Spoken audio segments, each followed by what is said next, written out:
మామ కృష్ణుడు గొప్పవాడు గొప్పవాడు అంటారు కానీ గొప్పవాడైతే 16,000 మంది గోపికలు ఎందుకని పెళ్లి చేసుకుంటాడు మావ?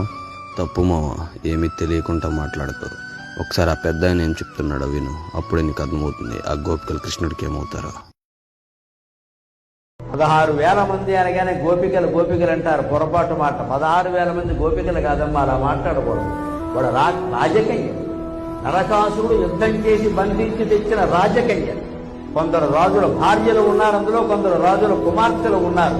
అలాగ 16,000 మందిని వాడు అత్యాచారాలు చేసి అనేక రకాల అనాచారాలు చేసి చెరసాల్లో పెట్టి బంధించాడు. అంతమందిని తెచ్చి చెరసాల్లో పెట్టాక ఏం చేస్తాడో అందరికీ తెలుసు. సత్యనారాయణ వ్రతం చేయించలేట అందరిని కూర్చోబెట్టాడు. అంత దుర్మార్గుడు నరకాసురుడు.